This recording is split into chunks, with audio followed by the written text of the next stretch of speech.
You have to sit down. Go grab your popcorn. Grab your best drink. Fold your arms and listen. I'm just telling myself, breathe, calm down, just calm down. It will soon be over.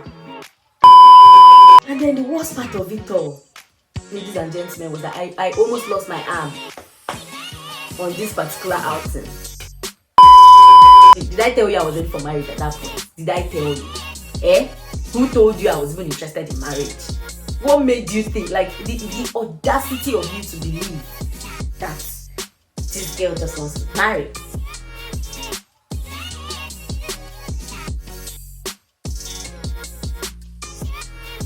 Hi guys, welcome back to my channel. Happy Sunday. Today I just decided to come and give you people small gist. Let's gist. I like gist. Let's do small amebo, small aproko. Story. I have a story to tell you people. You have to sit down. Go grab your popcorn. Grab your best drink. Fold your arms and listen. Okay, before we jump right into it, if you're new, this is your first time seeing this beautiful face, please hit the subscribe button, okay? And if you are a returning subscriber, you know it's mad love I got for you. Nothing but mad love. Okay, so let's start. Hey, I don't even know where to start in this story, but it's just something. I was just doing something today, and I and I remembered the story, and I decided to just share with you guys. So this happened when I was in school. I think I was in third year, either third year or fourth year in UNN. I cannot remember, but third year, fourth year.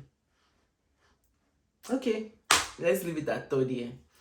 So if you went to UNN, you know how much of a hot cake pharmacy and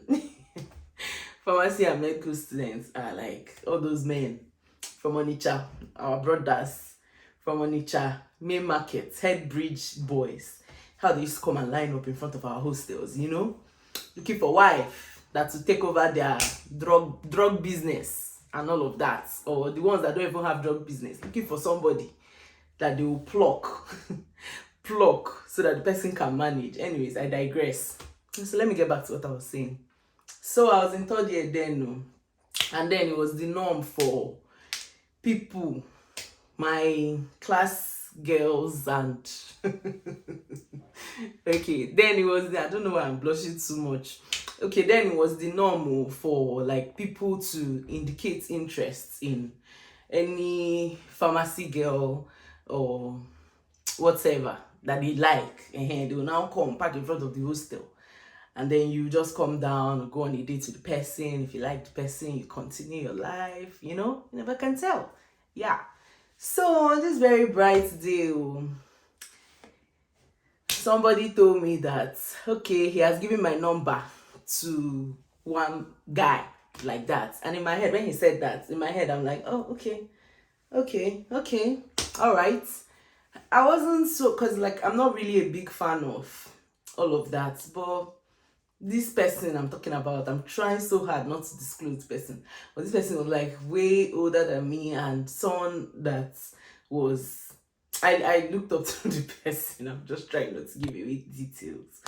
So when he said that, I'm like, okay, fine, that's cool. Let's see. He now said, okay, the person will call me, and then after calling, like if we talk, that he was supposed to be coming to Nsukka in like 2 weeks or so that we can get talking, so that when he comes, we'll now see each other. Brethren, ladies and gentlemen, the first time this guy called me, hey. You know that all those things they say about how Igbo men check their women. It's very true. Because when he called me, like he was like, oh, so I'm trying so hard not to do the accent, but it was really funny. Anyways, that aside, he called me, and I'm like, okay, so he said his name, but it was just funny because I never really got his name, and then I saved his name with something else, like initials for I really don't know. And so every time he calls me, it's always like that. So he calls, and then we get this person was not even, like, the first time he called, he was not even saying anything tangible. He was just, okay, so how are you? How is school? Kedu kwanu? Keka akwụkwọ mere, and all of that. And I'm like, first of all, I thought that was a young guy. But then from that first phone call, I started suspecting something fishy is really about to go down. Sometimes I will not, because like the conversation didn't really go well that first time. So I was so like, I was put off. Let me put it that way. I'm trying not to be rude here. Okay. So then he sends a text like about 2 weeks later, because of course your girl was not picking up the calls anymore. And then he goes like, oh, so I'm coming to your school to see the person that gave him my number, which is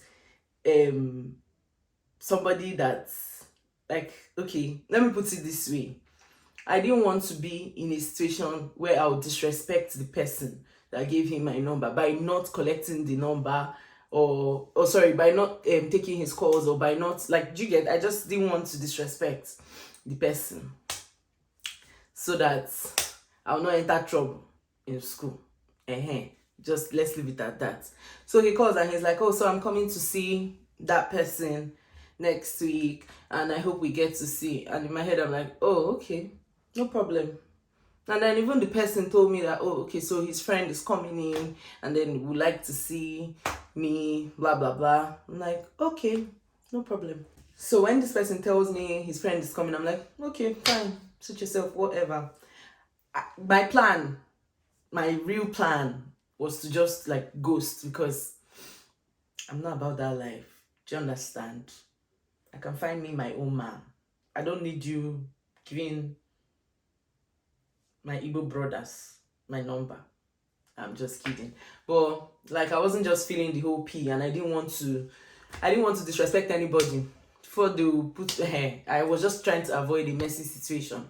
But anyways, when he says that, I'm like, okay, fine, let's see how it goes. So the very D-Day came, ladies and gentlemen. And then he calls me, and he calls like the person that gave him my number. Oh, he called first, and I wasn't taking his calls, and then the person that gave him my number calls me, and he's like, what's up now? What's going on? How are you? I said, I'm fine. Where are you? I said I was in my hostel.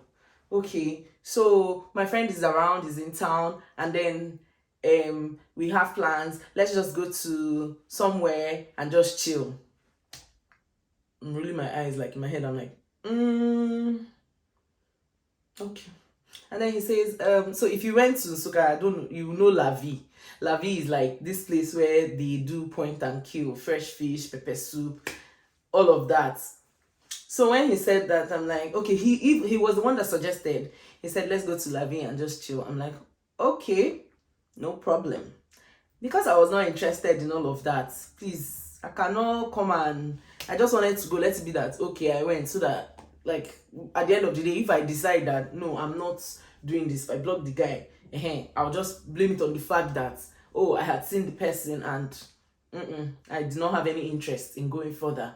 Do you understand? I needed to have a tangible excuse. It's not like it really mattered though, but I was, like I said, I was trying not to be rude, and I was trying not to get into trouble in school. So I told my friends, and then I took along one of my friends. Informa. I'm like, so prepare, we're going out today in the evening. And she's like, okay, no problem. Evening reach. They came to collect us, pick us up, to go to eat fish in La Vie. And the moment I saw this man, because it was a man that came out, like, imagine me, a young girl. I think I wasn't even, okay, say I just turned 20. That is if I had turned 20 as at then. And I'm looking at somebody that is like almost 45 years old, approaching his 50s. And I'm like, really? What's happening here? I chested down. I said, okay, now let's go. In the car, because he was in front, the person that gave him my number was the one driving. So it was me and my friend at the back. And he was trying to make all conversations. And you know how when you are like, you are not even, we're not even on the same wavelength in any manner. So like you're bringing up conversations and I'm just looking like, okay. And he's really, you know how you are giving gist, like you are the one laughing at your jokes, really dry jokes, and he was really laughing louder. I'm like, hey, Jesus, I've entered trouble today, like mega biggie today. At that point, I was I was boiling inside. I was fuming. I'm like, God, such a waste of time. Like, but again, I'm just telling myself, breathe, calm down, just calm down. It will soon be over. And then we get to La Vie and sit down to place the order for fish and everything. And this man, M-A-N, man, he was sitting by my side. And then he continued in his dry jokes. At that point, I had zoned out. Like, I was not even listening. Like, whatever conversation was going on there, I was not. They kept on. They kept on asking me, "Are you okay? Are you fine?" I said, "I just blamed it on. Oh, I'm a little tired. I'm having a bit of headache. I just blamed it on something, Sha." But at that point, I was like, can I just fast forward time so that we can just do and get out of here? And then this guy starts talking and talking, really making noise. Like, La Vie is really quiet and it has like its own enclosements and all. So somebody at the other end, you can hear him shouting and laughing. I'm like, you are cracking dry jokes, Mr. Man. Why are you laughing? Why are you shouting? And then the worst part of it all, ladies and gentlemen, was that I almost lost my arm on this particular outing. Ask me how. Because he would say something, he would laugh.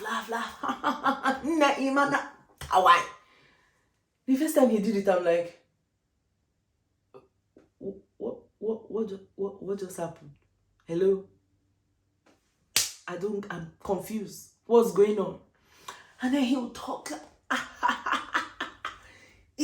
again. I'm like, hey, so not only will I come and be bored to death, I'm going to live here with this thing, swollen shoulder, and probably at the end of the day he will cut off my arm or something because it was God. So my friend that came with us, she knew, like, from start, she knew that I was not even cut out for all of that. So she kept on looking at me, and then we just exchange glances and be laughing. I was matching her from under the chair. Like, at some point, I couldn't take it anymore. I had to stand up and, like, told them I wanted to use the restroom. After that, I came back and just shifted my chair away, like, to not be close to him. But no, I was just kidding myself and joking because this man, he had the urgent need to destroy my shoulder that particular day because he just kept on moving. At some point, I was not having it anymore because it was just so funny. Like, I don't even know how people cannot read the room because, first of all, you are supposedly, in quotes, on a date, and then the people you are trying to amuse, they're not having it, they're not finding it funny.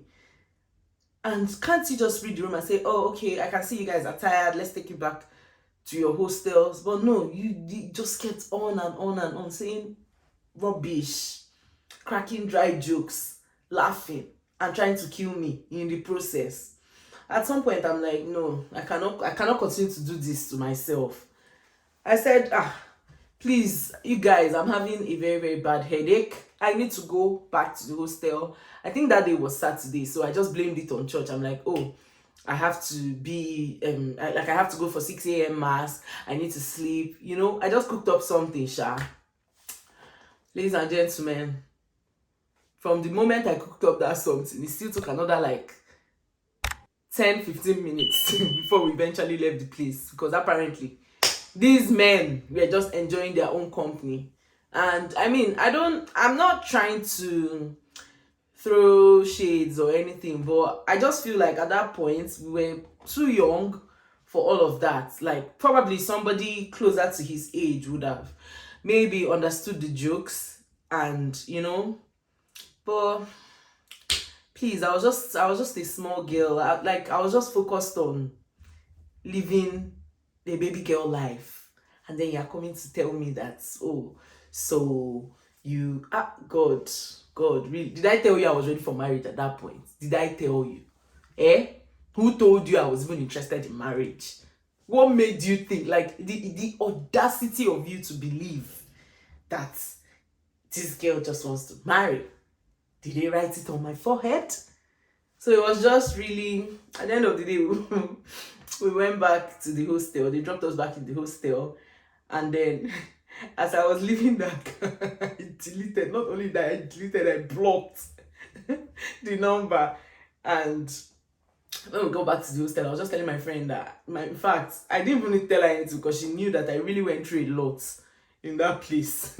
My arms, I told them, please bring ice packs and come and help me, because my shoulders were really hurting and all. So that was how the whole date ended, and your girl went back in one piece. Well, not completely in one piece, but you get what I mean. So like, after that day, whether he tried to call me, I don't know, but I think he did, because the person that gave him my number was saying stuff like, what's up, my friend said he has been trying to call you and then you're not picking, or your number is not going through. I just found something. I think that particular incident the trouble I was trying to avoid by not being rude and not like, you know, just being nice in the first place, the problem still happened, because I think the person got annoyed, and then he just like was not,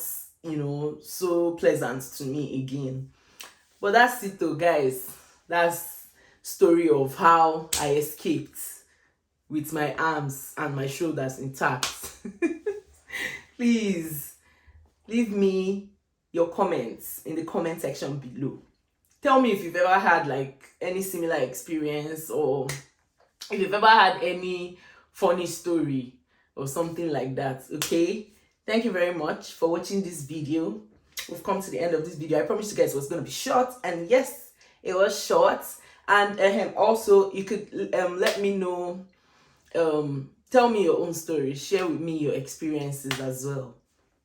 Don't also forget to hit the subscribe button. Don't forget to share my videos. Don't forget to like, comment as well. All right, bye guys, see you in my next video.